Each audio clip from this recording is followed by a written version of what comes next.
अस्सलामुअलैकुम। हमारे GNM kitchen में आप सबको खुशामदीद।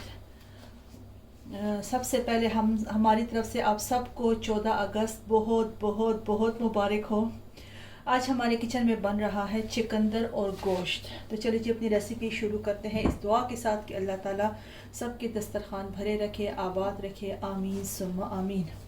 यहाँ पे ये मेरे पास है गोश्त। मैंने 500 ग्राम गोश्त लिया है और 400 ग्राम मेरे पास चिकंदर है। चिकंदर को इस तरह मैंने बारीक फाइन स्लाइस में इस तरह से कट कर दिया है। कोई शेप नहीं दी, बस ऐसी रफ सी मैंने इसकी शेप काटी, पतले पतले स्लाइस मैंने काट दी। यहाँ पे ये मेरे पास टमाटर की प्यूरी है। मैंने तकरीबन 3 दरमियाने साइज़ के टमाटर लिए हैं, उसको ब्लेंडर जग में डाल के उसकी प्यूरी बनाई और साथ में मैंने हरी मिर्ची भी डाल के उसको भी पीस किया था। ये हरा धनिया और लेमन है और गरम मसाला पाउडर ये आखिर में जाएगा। यहाँ पे ये मेरे पास प्याज है, इसको मैंने स्लाइस में कट कर लिया है और ये अदरक और लहसुन इसको कद्दूकश कर लिया है। खड़े मसाले में मेरे पास है दालचीनी का टुकड़ा है, लौंग है, बड़ी इलायची है, काली मिर्च है, सब्ज़ इलायची है, एक तेज़पात है और यहाँ पे ये कलौंजी है। ये गरम मसाले आप अपने टेस्ट के हिसाब से कम ज़्यादा कर सकते हैं। यहाँ पे मेरे पास नमक है, हल्दी है, लाल मिर्च पाउडर है, भुना हुआ ज़ीरा पाउडर, भुना हुआ धनिया पाउडर और ये यहाँ पर मेथी पाउडर है। मसालों की क्वांटिटी भी आप अपने टेस्ट के हिसाब से कम ज़्यादा कर सकते हैं। तो चलिए जी अपनी कुकिंग शुरू करते हैं। ये देखिए जी कुकिंग ऑयल माशाल्लाह से गर्म हो चुका है। बिस्मिल्लाह। ये प्याज बीच में शामिल कर देंगे। हल्का सा सुनहरा होने देंगे प्याज को, इसके बाद फिर बाकी चीज़ें शामिल करते हैं। ये देखिए जी प्याज हल्का सा सुनहरा होना शुरू हो चुका है। अब इस स्टेज पे आके मैं इसमें ये सारे खड़े मसाले शामिल कर दूँगी। थोड़ा सा मिक्स करूँगी, जब इनकी खुशबू आने लगे तो साथ ही फिर मैं अदरक लहसुन शामिल कर दूँगी।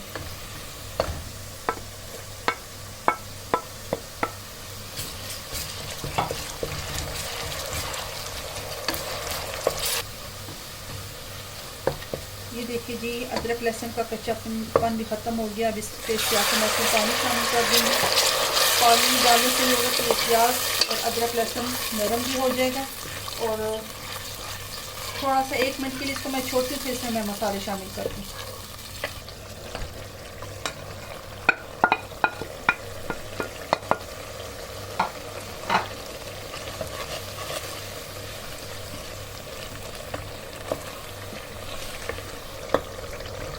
ये देखिए जी मसाले सारे अच्छे से भुन चुके हैं। अब इसके साथ मैं गोश्त शामिल कर दूँगी। इस गोश्त को हाई फ्लेम पे इस मसालों के साथ मैं अच्छे से भूनूंगी। हमने इस स्टेज पे इसमें टमाटर शामिल नहीं करने, क्योंकि टमाटर डालने से चिकंदर फिर सख्त हो जाएगा और भी वो वैसे भी सख्त होता है, फिर ज़्यादा सख्त हो जाएगा, गलने में टाइम लेगा। तो टमाटर हम आखिर में शामिल करेंगे। आप वीडियो को एंड तक देखें और अगर चैनल पे नए हैं तो प्लीज़ जीएनएम किचन को सब्सक्राइब कर दें। ऐसे जी देखिए 2 से 3 मिनट के लिए मैंने गोश्त को भूना है। अब इसके साथ मैं ये चिकंदर शामिल कर दूंगी और इसको भी इस गोश्त के साथ ही मैं भूनूंगी और टमाटर शामिल नहीं करूंगी, तो टमाटर डालने से चिकंदर सख्त हो जाता है। इसको अच्छे से मैं भूनूंगी मसाले के साथ। जब इसका ऑयल सेपरेट हो जाएगा तो फिर इसमें पानी डाल के मैं इसको पकने के लिए, मैं प्रेशर कुकर में इसको बना रही हूँ। प्रेशर कुकर में बनाने से ये कि ये चिकंदर अच्छे से गल जाता है। आपने अगर इसको किसी डेचकी में, पतीले में बनाना है तो आप उसमें भी बना सकते हैं। अच्छा जी देखिए 5 मिनट हो गया मुझे इसको भूनते हुए। बहुत अच्छे से ये दोनों चीज़ें चिकंदर और गोश्त अच्छे से भून चुका है। तो देखिए गोश्त के ऊपर कितना प्यारा कलर आया चिकंदर का। ये सालन बहुत मज़े का बनता है। आप ज़रूर इस रेसिपी को ट्राई करें। वीडियो को एंड तक देखें और जीएनएम किचन को प्लीज़ सब्सक्राइब कर दें अगर चैनल पे नए हैं तो। तेल सारा इसका अलग हो गया। अब इसमें मैं डालूँगी पानी। पानी डाल के इसको मैं कवर करके, इसका ढक्कन बंद करके इसको पकने के लिए रख दूँगी।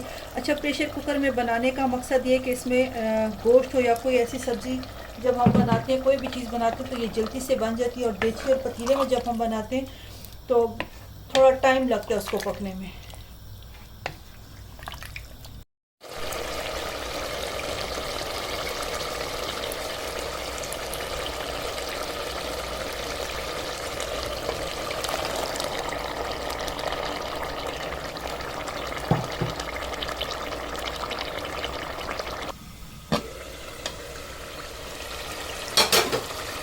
अच्छा जी, देखिए चुकंदर और टमाटर जब गल गए थे तो मैंने इसमें जो टमाटर की प्यूरी बनाई थी वो शामिल कर दिया, और उसको शामिल करने के बाद इसको मैंने तकरीबन 2 से 3-4 मिनट के लिए अच्छे से भूना है।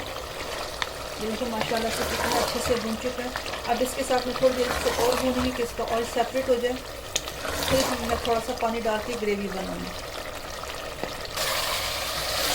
तो देखिए जी माशाल्लाह से बहुत अच्छे से भुन चुका है चुकंदर और गोश्त। ये देखिए कितना प्यारा कलर है गोश्त के ऊपर।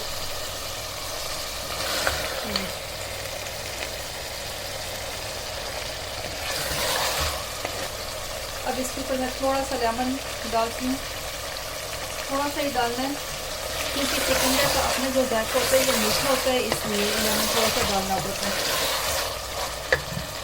आपको जितनी ग्रेवी रखनी है उतना पानी शामिल करें।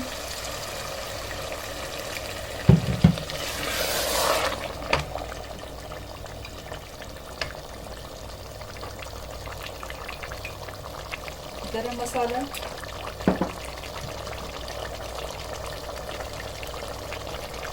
और हरा धनिया, इन चीज़ों को मिक्स करके मैं 5 मिनट के लिए इसको कवर करके रखती हूँ, और उसके बाद फिर ये तैयार है, आपको डिश आउट करके दिखाती हूँ। अच्छा जी, ये देखिए माशाल्लाह माशाल्लाह चुकंदर गोश्त पक के तैयार हो चुका है। ये बहुत मज़े का बनता है, बहुत मज़ेदार रेसिपी है ये। आप ज़रूर इस रेसिपी को ट्राई करें, अपने फैमिली में फ्रेंड में इसको शेयर करें, और अपने कमेंट्स करके हमें बताएं, अपने फीडबैक हमें दें कि आपको ये रेसिपी कैसी लगी। तो चलिए जी, अब मैं आपको पश्तो में एक्सप्लेन करती हूँ। नन पकड़ दे वहा और चिकंदर टोर नावल चिकम दे मुंगा चिकंदर नरे नरे कट को मादा तरकारी पर प्रेशर कुकर के पकड़े दा टोल नावल मा तेल वाचो लागे कि मैं प्याज रखड़ल वर्सरा में चिकम देनो उगा उगा वाचोला साबत मसाले में वर्सरा वाचोले आगे ना पस जीता चिकम देना मा वखरा वाड़ोला वखा में पागी मसाला की खस रखड़ा और सरमा चिकंदर चिकम कट करो चिकंदर वखा चिकन में तासु टाला सरा के जक चिकंदर पखेदो के टाइम ज़्यादा तकरीदा लग सकती दा पखेदो के टाइम ज़्यादा तकरीदा ढेर मज़ेदार पकेगी। और दागे न पस से माँ प्रेशर कुकर बंद को तकरीबन 15 मिनट दफारमा दिला प्रेशर वर को वहा और चिकंदर नरम शल आगे न पस तमा चिकम टमाटर प्यूरी माँ जोड़ा करे वा आगा में तरावाड़ ब्या में आगे सरा खदा तरकारी सरा वहा चिकंदर में आगे सरा खसरा कड़ा आगे न पस चिकम ने मादी था लक शांति द नींबू जूस यो सो कतरे खाली वर्तवा चूजा के चिकंदर खपल जायका चिकमई दा खगई नींबू अचूल सरा दे के लक शांति ददी दा जायका ददी दा टेस्ट चिकम दे लक शांति बदलशी यो सो कतरे में पकी द नींबू अचूले और आगे न पस चिकम दे तमा बुरा वालो जिसमरा तरकारी सासो खखई दमरा वर्ता जोड़ा के और द पास पे गर्म मसाला शीन मरचे के इष्ट दणी वर्ता रावाड़ी और दा मजेदार चिकंदर और वहा जमुंगा तैयार था। तो चलिए जी, उम्मीद करती हूँ आपको ये रेसिपी पसंद आई होगी। अगर पसंद आई तो प्लीज़ अपने कमेंट्स करके हमें बताएं। मिलते हैं इंशाल्लाह फिर किसी नई रेसिपी के साथ। तब तक के लिए अल्लाह हाफिज़, खुश रहें, आबाद रहें, आमीन सुम्मा आमीन।